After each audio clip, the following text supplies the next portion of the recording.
Okay, welcome back, everyone. Hopefully you've had the opportunity to stretch your legs, or if you're just joining us, then welcome to this session. This is a session focused on sport events and athlete rights, and we have four speakers contributing to this session. What I'm going to do is going to introduce each of the speakers briefly, and then we've got a couple of questions, one directed that then all individually will respond to, and then again we'll be quite flexible near the end. If there are questions come in, then we'll try and direct those to the speakers and hopefully do all that within the 45 minutes we have allocated. So no further ado, I just want to introduce the speakers. We have four speakers. We have firstly Kaveh Mehrabi, who's a former international badminton player and Olympian. Iran-born, and has joined the IOC Athletes Department over 6 years ago to lead the section in charge of relations and engagement with athletes and athlete-centered programs. We also have Yannick Kluch, who's has assistant professor and director of outreach and inclusive excellence at the Centre for Sports Leadership at Virginia Commonwealth University. We have Dr. Laura Misener, professor and director of the School of Kinesiology at Western University, London, Ontario, and her research focuses on how sport and sport events can be used as instruments of positive social change. And finally, Dr. Joerg Koenigstorfer, who is Professor of Sport and Health Management at the Technical University of Munich. So the first question that we're going to start with, Kaveh, is around about the views that you have on the current state of athlete rights in the context of mega sporting events. So we'll start with Kaveh, then we'll go to Laura, Yannick, Laura, and then Joerg. So Kaveh, would you like to take us away on your views on the current state of athlete rights in the context of mega sport events? Thank you very much, David. Thank you for having me today with you. And let me just very quickly also say good morning, good afternoon, good evening to everyone who's joining us today, wherever you are. Thanks for the question. If you allow me, I think it would be best that I will respond in the context of the Olympic movement and the Olympic Games, as I represent the IOC here. If we look at in the last eight years or so, we have come a long way when it comes to athletes' rights and supporting athletes in their career and on and off the field of play. And here I would like to just give a 3-4 concrete example. In the back of the approval of the Olympic Agenda 2020 back in 2014, which is the strategic roadmap for the Olympic movement, the support of the IOC for athletes significantly increased. And one of the concrete examples of this initiative was the Athletes' Rights and Responsibility Declaration that you might have heard of. The Athletes' Declaration was a document, very historical one, because for the first time within the Olympic movement, the document was developed which acknowledged and signified athletes' rights and responsibility. And in fact, this document was developed by athletes themselves through a consultation with athletes globally. More than 4,200 athletes from across the globe participated in that consultation, provided feedback, and effectively the IOC Athlete Commission was able to put forward the Athletes' Rights and Responsibility Declaration to IOC session for approval, which for the first time acknowledged athletes' rights and responsibility across the Olympic movement. What this means when IOC does that is that, as you would know very well, all our stakeholders, international federations, national Olympic committees, and different event organizers will also start adopting these documents and acknowledging the rights and responsibilities that athletes have. When we come a little bit further, last year we had, in the back of the re-election of our president, we had the approval of the Olympic Agenda 2020+5, which sets the roadmap for the next 4 years for us. And here again, there was a number of concrete recommendations that help strengthen athletes' rights and responsibility within the Olympic movement. And one of the outcome of that, for example, was the creation of the athletes department within the IOC, which again elevates the relationship and the importance of the athletes' right within the IOC, but also across the Olympic movement. Having said all of that, I think one of the things that we are the most proud of is the athlete representation within the IOC and across the Olympic movement. So you have the IOC Athlete Commission who are elected by their peers, represented at the IOC executive board, represented at the IOC session, and effectively represented at every decision-making body and group within the International Olympic Committee. And in this context, when we are discussing athletes' rights, we believe one of the most important rights, if not the most important right, is that ability to share your views and be involved at the highest level with every single decision that is being made to convey the feedback of the athletes. So that's, for us, is one of the most fundamental rights that athletes have, which is being represented by their peers at every level of the organization when it comes to the decision-making process. So David, maybe I'll pass it over back to you. That's great, Kaveh. Thank you for that introduction. That's really useful. I'm going to hand over to Yannick next. You want to maybe add a contribution, Yannick? Awesome. Thank you, David. Thank you, everybody, for being here, for having me. I'm really excited.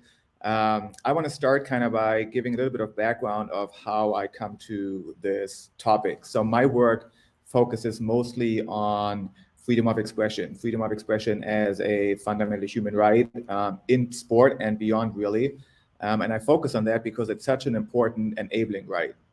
It's a platform to advocate for other human rights. So a lot of my work focuses on how can we increase athlete expression and freedom of expression within the context of sport generally, and then global sporting events specifically. So that's kind of how I come to the topic. And I want to start with that because I think we have made some progress in that space. I do think there is some good progress. I think some national governing bodies, some sporting entities in global sport are starting to give more power to the athletes, as we just heard, right? More athlete representation within the organizations. We've seen some of these organizations change their policies in regard to athlete activism, athlete protest, athlete expressions. FIFA, the Commonwealth Games, the IOC has released some revised guidelines. So we do see some progress. So I want to start on a positive note. With that, I also want to say that I think we have some ways to go. And this is not, targeting one specific organization. I think by and large, we still could do more to allow athletes to share their views and express their views, especially when it comes to topics related to human rights, social justice, racial justice, in the platform that is global sports. So I think we still have a little bit of ways to go. I think over the past 2 years, obviously with the events happening, some of the cornerstones that we've talked about in this space are Rule 50 and Section 2.2 for the IOC and the IPC, and how those kind of fit into that framework. So that's a lot of the work I focused on, not just on the US side with the US OPC, but also more globally ahead of the Tokyo Games. So I do think there is some room for improvement there, and I'll get a little bit to that in the second question. But the two other points I kind of want to share as we talk about, what's the current state of athletes and human rights and the rights of athletes. I think the first thing we have to ask is, who are we talking about? Because I think there are some very specific athletes right now that are targeted globally. Just looking at, the news that are coming out of FINA this morning when it comes to the inclusion of transgender individuals in sport. If we talk about trans individuals, we have miles, kilometers to go to get to a space where we can say, they have fundamental human rights. So I think we always have to ask, who are we talking about? And then try to get at what are some of the barriers they face to get those rights, not just the freedom to expression, but other human rights too. And then the other piece I want to share, and then I'll turn it over to the next speaker, is this idea. I think oftentimes we engage in these spaces, and organizations that have power use, this idea of sport being neutral to silence athletes. Historically, that's what's happened, even though we are seeing some change, right? With all these organizations I mentioned. I think we have to be cautious using that, especially when we talk about minoritized athletes that have historically been marginalized, silenced, that face more barriers to freedom of expression, be it queer athletes, trans athletes, Black athletes, athletes with disabilities. So I think we always have to be careful when we use that wording, and I'll talk more about that too when we talk about athlete activism specifically. But for now, I'll just turn it over to the next speaker, and then you'll hear more from me on today. Thank you, Yannick. That's a really good introduction and context. And again, much of this, I'm sure, will come out in the second question and discussion. We're going to hand over to Laura next. Laura, do you want to just give us your kind of initial contribution? Thanks, David, and thanks everyone for joining today. It's a great panel so far. I've really enjoyed it. So an initial contribution here really is to talk about where I think we've gotten to in terms of athletes' rights and the roles and responsibilities associated with events. And I think what we've heard so far from our previous two contributors is that, you know, I'd like to start on that same positive note, is that we are making progress and that we are seeing many international organizations developing athlete commissions, athlete roles and responsibilities on governing bodies, and the insights there are really important. We've also seen significant emergence of players' associations with very strong voices, and you know there are good examples of that. The International Rugby Players Association, the International Cricketers Association. Very strong voices from a global perspective around the role of athletes' rights and responsibilities. But where I see the real significant gap in this is in the context of events of what we're talking about today. Because typically what we are seeing is a stronger voice coming forward from a governance perspective more globally for international associations. But when it comes to the role and responsibilities associated with the actual event itself, we are seeing far less engagement of the athlete voice within the context of bidding and organizing events, and particularly the broad spectrum of that voice. So Dr. Kluch just talked about this, the whole idea that we have to be very careful about homogenizing the athlete voice as if it's a singular voice with a singular perspective to bring to the forefront. And often that's what we are seeing in the context of that athlete voice with the event space. So it is about an athlete being involved in the bid process, or then in the organizing committee, or there might be a small group of athletes involved in some aspect of organizing the event, which has the risk and really runs the risk of homogenizing that athlete voice in the context of rights around events. And so, I want to say, while we've made the progress, I think we have to be very cautious about what that progress means. The other piece, I think, where we've seen, some really interesting choices being made by events is bringing athletes into particular areas of the event space, with it, whether it's within, whether it be regulatory bodies associated with an event. So it looks like athletes are evolved. So they might be involved in one of the rights-based groups that are, one of the global unions. So therefore they have a voice, but really they don't have a voice much in organizing what's actually happening, or within the city space. Or the context of having athletes who are from different countries and different regions who really don't know the cultural and political and social context of that particular space in which an event is being organized. And so we want to be very cautious about that and thinking about whose voice really should be at the forefront and what that should look like. And so we'll get into that in a little bit more in the second question. But I think the big piece I want to say as I sort of conclude and talk about the role that we've had, while we've seen athletes come to the forefront more, that there are more commissions, there are more opportunities for advocacy, there are more voices coming to the forefront, I think we are still in a space where the events rights holders, so all the stakeholders, whether those are governing bodies, whether those are organizing committees, seem to be yet unwilling to give up that power in order to enable athlete voice to really come to the forefront. We've just seen in Canada, for example, there has been a significant emergence, unfortunately, of the calling out of safe sports issues. And a number of those have come to the forefront because athletes' voice has not been front and center to the discussions. And while we've, changed the nature of some of our policy structures, and sport and events are regulatory bodies, we love rules and regulations. And, Kaveh started out with this great piece about the fact that we have these new policies and new procedures, but policies and procedures don't necessarily mean that they're particularly enabling for that voice to create social change. And so while I think that we are starting to see really great policies and procedures in place, the regulatory nature of events in and of themselves may continue to preclude those voices from seeing broader social change that we want to see. So I think that's sort of where I am coming from as I speak about this, in particular, as David mentioned, and we'll talk about this in the next panel session. I think there are those voices that are not being heard in the context of this, and I study disability sport and the context of that, and often that voice voice is completely left out of the conversation because we approach events from an able-bodied lens, from a very Eurocentric, homogenized lens, and therefore we don't get to hear or see the broad spectrum of voices that should be enabled in the event space. So I would say those are my opening remarks, and hopefully we can chat more about this. Thank you. Great, Laura. And you can already see some continuities in terms of sorts of issues that I think will come back in our second question and discussion. Joerg, I want to come to you for the first contribution of the session. Yeah, thank you very much for allowing me to give insights from personally my perspective and also from what we know in academia. So what my personal feeling is that I observe that many event-avoiding bodies are sometimes overly ambitious to regulate, and they put less emphasis on implementation.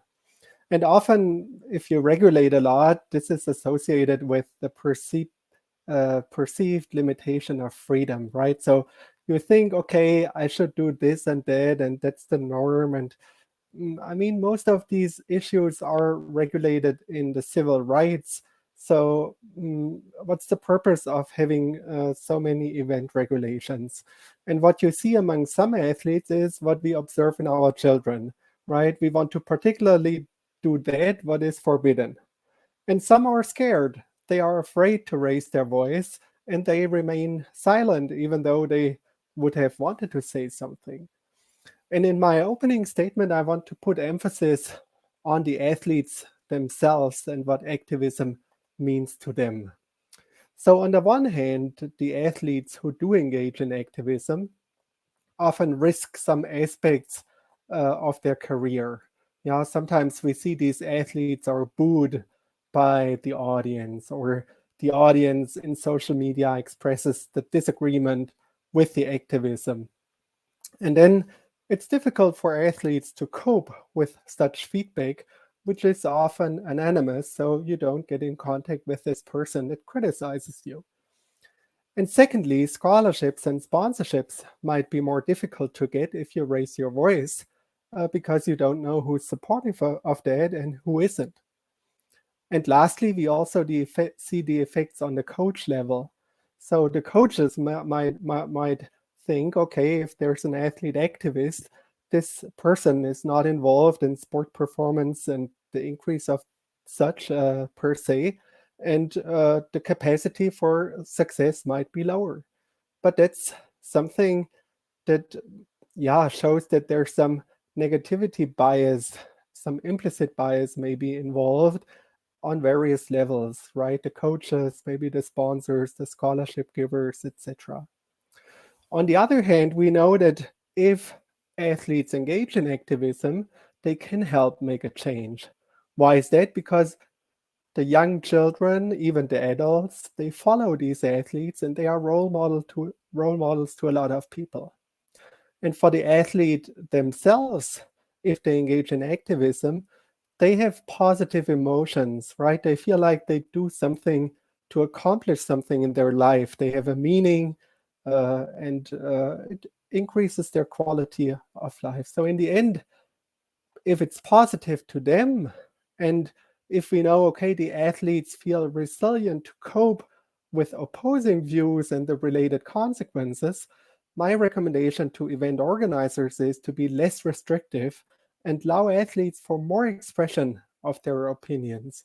Yeah, regulate less and allow for more, and then a culture of debate, of openness, might be something that increases the social benefits of athlete activism in the end. Thank you very much. Thank you, Joerg. Okay, so we've had the first sort of questions, and again, some common issues and some differences in perspective too. And I think, Joerg, you began to touch on the kind of dimensions of how athlete voice might be expressed in the forms of athlete activism. And the sort of second question that we'd wanted you to consider here was around about what role is there for athlete activism, but also what forms of athlete activism might exist that can ensure athlete rights are foregrounded in the planning and delivery of major sporting events. So, Kaveh, if I could come back to you in terms of in the role of the IOC Athletes Department here, what do you think in terms of the sorts of role there can be for athlete activism and what type? Thank you very much, David. I think if you allow me, I will answer the question in two parts. First, I want to go back to the point that Laura beautifully pointed out in terms of the athletes' involvement in the decision making, and also even in the bidding process and in the organization of the games. And again, here, I think that's what I was referring to when I was mentioning the athlete representation within the entire organization, and that all the decision-making processes. Could things improve? Of course, there's nothing in this world that is perfect, but I think, again, I want to really mention that point, that one thing that we are very proud of is having that representation throughout the organization in all aspects that affects the athletes. So at least when it comes to the Olympic Games, I cannot speak for the other events organizers. That's not my place to speak about that, and I don't think it will be appropriate. But when it comes to the Olympic Games, we do have athletes represented all the way from the bidding process in the decision making, in all the working groups, at all the different levels of the decision, all the way until the games is delivered. And of course, one thing, and again, I'm a former athlete myself, and I was a chair of the Athlete Commission for the International Badminton Federation. I think one thing we need to also recognize is that, like everything else in society, when we are involved in that decision making, it doesn't mean that one particular group, one or the other, has to win the argument. I think the importance is that you're there, you present your argument, and then you also, all of us have to be, like similar to this discussion, be open to other views, and I think that goes for anti-representation as well, because in organizing the games, there is so many different aspects that, of course, we put athletes in the heart of the delivery of the games, but there are also from time to time decisions that needs to be made. And here I'm talking from the operational point of view, rather than in the case of the activism and the athlete expression. So that's the first part of the question I wanted to answer. The second part is that here I want to come back to what Joerg mentioned very rightly in terms of athletes being role models. What they do is being followed by millions of people, if not billions, depending on who they are, but let's say at the very minimum within their own community, within their country and sport. And here that means what we are responsible for what we do and what we say. We are role models as athletes, which there is a responsibility comes with it. And part of that responsibility is also to the respect to the right of other athletes, which means, again, when you come to the Olympic Games, when we are bringing, our core mission is to bring athletes from 206 countries together in a peaceful way. If I'm stepping on the field of play or podium, I also have to respect that maybe the athletes on my left or my right might have a different view, and I should also respect that that is their moment, right? So my right doesn't overrule their right. Just because I want to express certain view, maybe the person on my left or right will like that moment just to be about the medal ceremony. So we have to be very, very mindful that when we speak about athlete expression or athletes' right, also part of that right is respecting other athletes' right. And in case it's not known to the audience here or anyone on the panel, again, when it comes to the athlete expression within the Olympic Games, and again, I can only speak about the Olympic Games, there was a large number of opportunities for athletes to express their views, including press conferences, mixed zone, social media, and everything that it comes with it. So that was completely available anyway. And then in the back of the recent, let's say, events, mostly in the Western part of the world, because I can guarantee you, if you are coming from some other part of the world, those were not the issues that you were concerned about. But we also provided additional opportunities for athletes to express their view, which included even on the field of play right up to before the competition started. And you might remember some of the images from the Tokyo Games, where some of the football teams, before the start of the competition, they knelt for the values that they wanted to represent, and that was perfectly fine. But we really must be mindful that once the competition starts, once we are on the field of play and on the podium, it is also about respecting other athletes' view. I just want to finish off, by the way, saying that hopefully you're aware that actually we got to this result with a very extensive consultation with athletes themselves. We run a very extensive consultation, and 70% of the athletes that we consulted with from 185 countries, 70% of the athletes, they said they will like the moment on the podium or on the field of play be about sports and what sport represents. By the way, that was even the majority for every single country within the European and the Western world. If you also single out those data, which are all publicly available, you see even within the US athletes, the majority wanted those to be about the sports. I do appreciate and I fully agree that this should not drive us from losing the importance of the minority groups. But again, that's why there is a number of opportunities to make sure that there is the right platform for everyone to express their views. So I stop here, David, and Thank you, happy to Kaveh. come back again. Yeah, that's really good. It's a really good explanation of the context that you're working with in the athletes department and the opportunities that do exist for athletes. Yannick, you're going to maybe follow on as the next respondent to the second question. Awesome. Thank you. Great insight so far. I'm really enjoying this conversation. I'll talk a little bit broadly, kind of the talking points I prepared, and then I'll share some other thoughts after that as well. But I want to start by saying, the question we're talking about, what role is there for athlete activism? And I think if we think about sport, we wouldn't have sport without athletes. There would be no, Olympics, no World Cup, no Commonwealth Games without the athletes. So in an ideal world, I think all we do is in service of the athletes that we serve, in these mega sporting events. So thankfully, we've had more athletes, finding their voice, speaking out. If we look at just the history of activism, scholars like me and others have, pointed to this specific moment that says that we are at a pretty unique moment in time where we have more athletes speaking up. Athletes are becoming more and more comfortable using their voice. There is less stigma. There is still stigma attached to activism, but it's becoming a little less than decades ago. Activism is also more strategic and systematic. We've had Kaveh and Dr. Misener talk about athletes commissions. Athletes are organizing collectively across institutions, and I think that's so very important that we give these athletes any institutional power we can give them, whether it's to an athletes commission, committees, at really all levels of the organization. I think we should give athletes as much institutional power as we can to make their voices heard. So I think, we had a very unique moment to talk about athlete activism. I think it's a good time to be talking about it. I think it's happening more and more. We have it happen in more strategic and organized ways where we have athletes across organizations, across countries, across leagues organizing for human rights and social and racial justice. So I think those are all positive things when we think about how can we make sure that these athletes' rights are foregrounded in planning and organizing mega events. I definitely think the institutional activism piece is really important, because I think that's where some organizations still lag behind a little bit, that thinking about how can we give more of that institutional power to athletes.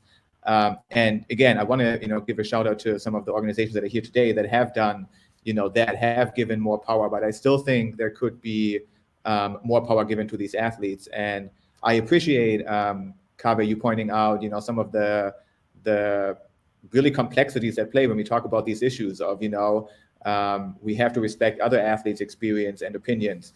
The one thing I would say to that, though, is that when we talk about human rights and more broadly in my work, social justice and racial justice, not all experiences are equally important to get to the answer. And I don't want to discredit, certain experiences, but in my work, I center the experiences of those who have not been the center of attention. I center the Black athletes, the queer athletes, the athletes with disabilities, women in some contexts, the athletes that historically have been pushed to the margins, who haven't had that level of expression that we are talking about right now. So I think that's another area where we can improve to center those voices more, whether it's through giving them specific institutional power or elevating their voices, or a combination of both.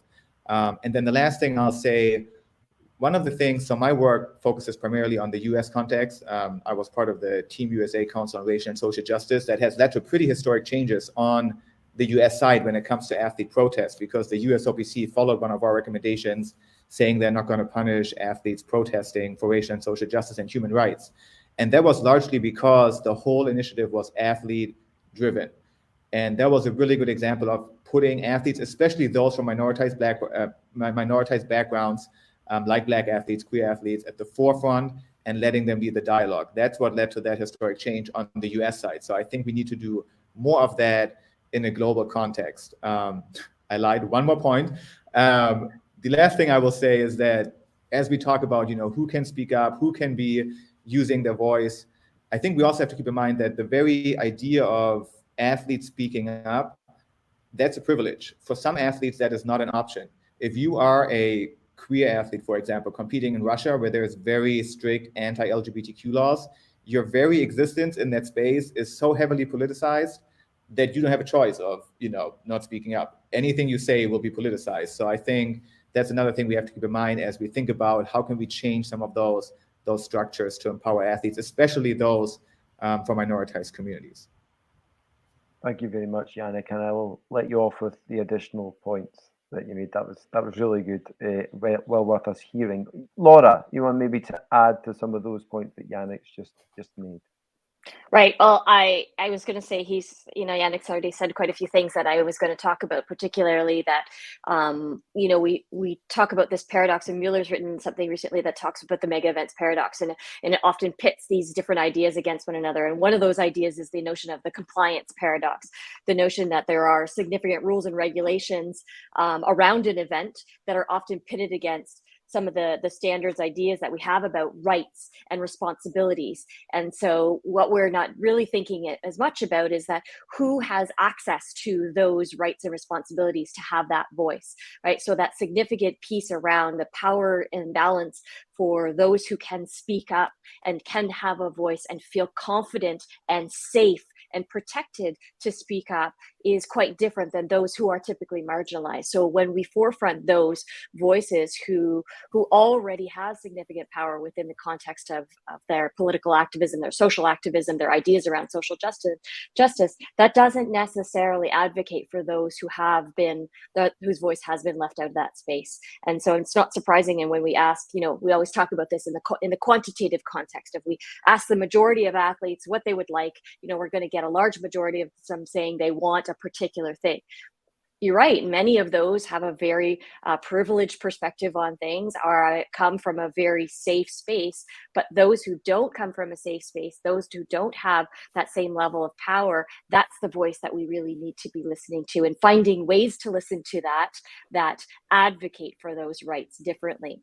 And so I think Dr. Kluch has talked about that eloquently, about that, listening to the marginalized voice, listening to those who come from queer, trans, Black lives, who have experienced marginal places, those who are para-athletes. And I use an example from one of my students' work and some of the work that we've done around the notion of events where athletes with a disability are integrated into the event, an event like the Commonwealth Games, where all of our administrators and all of the policies support the idea of integration, because philosophically it seems like a socially just approach. Yet the reality is that in that space, those who are different, who have differing bodies, who move about the space differently, who speak differently, who look different, are not included and don't feel safe within the context of that space. But they were not really ever asked about that idea, about what that would look like actually in practice. And so this is where the athlete voice, in terms of that activism perspective, can come to the forefront. And I think we've seen some perspectives around that, and some of the even the soft power approaches from athletes. And I think about the most recent games, where there are decisions around which countries were going to stay, whether Russia was going to be allowed to stay and be on the podium and be participating. And athletes had a strong voice in that decision-making process. But the reason they had a voice in that decision-making process, because of the relationship privilege of having a good connection to some of those individuals in power. So whether it be their chef de mission, whether it be their minister of sport, who then could advocate on their behalf. And so interestingly, we look at the context of athletes' rights and we think about it being just that voice, but in fact, it's about that relationship building. So being sure that no matter what we do in terms of that activism voice, there has to be a pathway for change.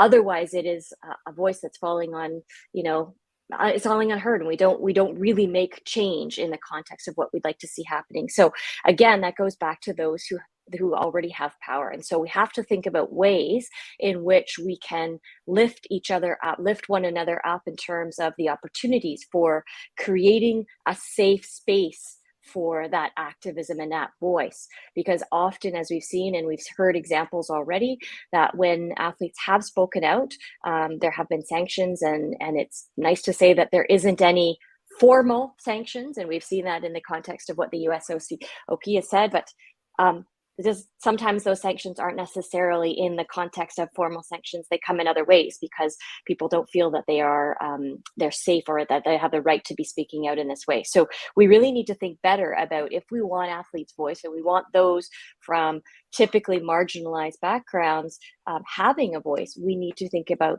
how we can actually create a truly safe space for that voice to enact and enable change. And I don't think we're there yet, because I don't think that our international sport organizations are willing to give up that level of power in order to enable that voice. And I can hear it even in the language that we're all using today. We're talking about them, we're talking about making sure they have a voice and letting them have a voice. So clearly we're not even at the point of having the language, the appropriate language that talks about individual opportunity of voice. And so I think we need to think about that even in the kinds of language that we use within our policies and regulations, and then when we speak about these issues. Thank you very much, Laura. That's really great. I'm going to hand to you, Joerg, for the last piece, and then we'll see if you've got time for a question or two. So, Joerg. Yeah, with everything being said, Laura, Yannick, Kaveh, I think you did a good job, and I want to be really brief in what I want to say. I mean, my first point is there is diversity, and we should appreciate the diversity. Do we do that enough? Probably not yet, right? The second point is, do we have a culture of debate where the language that we use across countries, across contexts, is easy to understand and allows us to interact? I think we need much improvement there.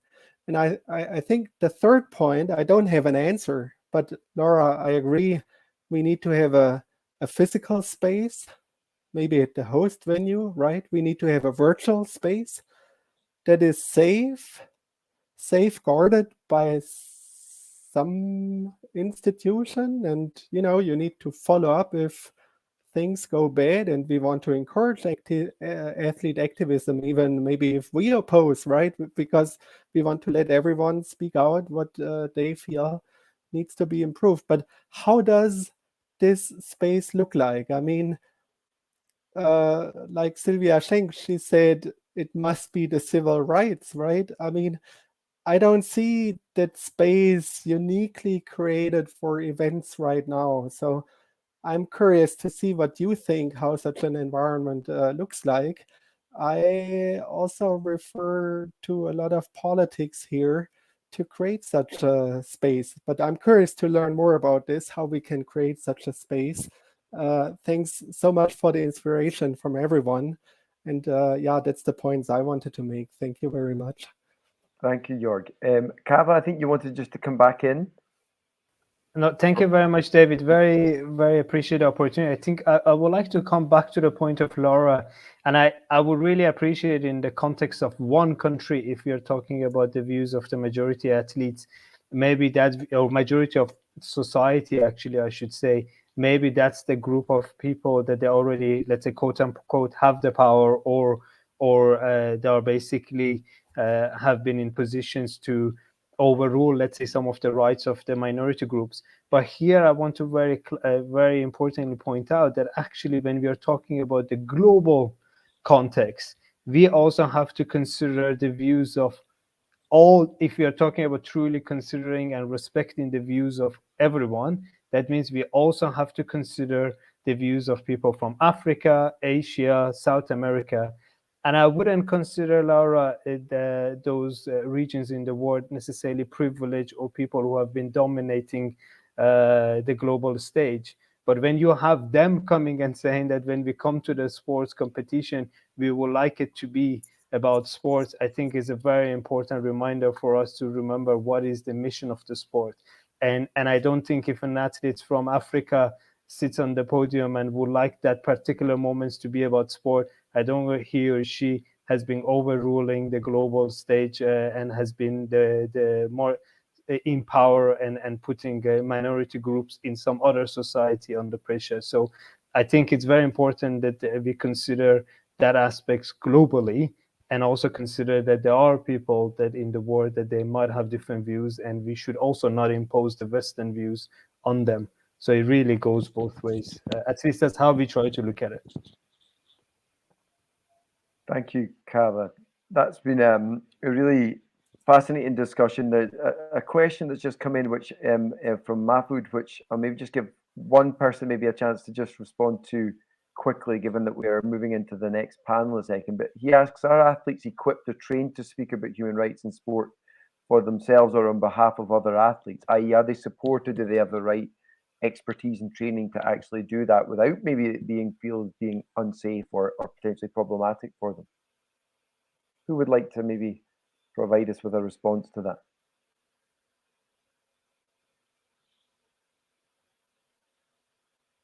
Anyone? I can David, give you a very brief one from our perspective. Yes, No, Yannick. actually, Laura and Yannick have spoken more than enough. Sorry, I stopped. No. Laura, would you like to quickly respond?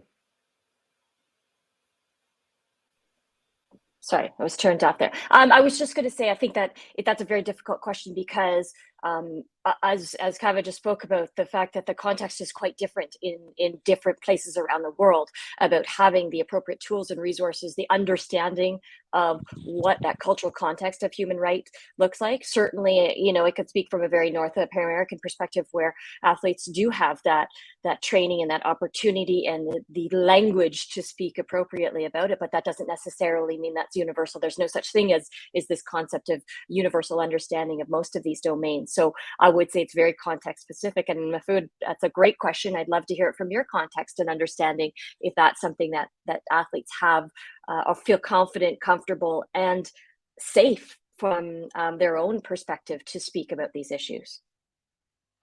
Thank you, Laura. As always, as we've noticed this afternoon, we end up running out of time quite quickly when there's lots of fantastic discussion, but we will find a way to continue this on, and that may be in responding to questions, and we'll try and get you all to do so post-event. I want to thank you all, Yannick, Kaveh, Joerg, Laura, for a fabulous session.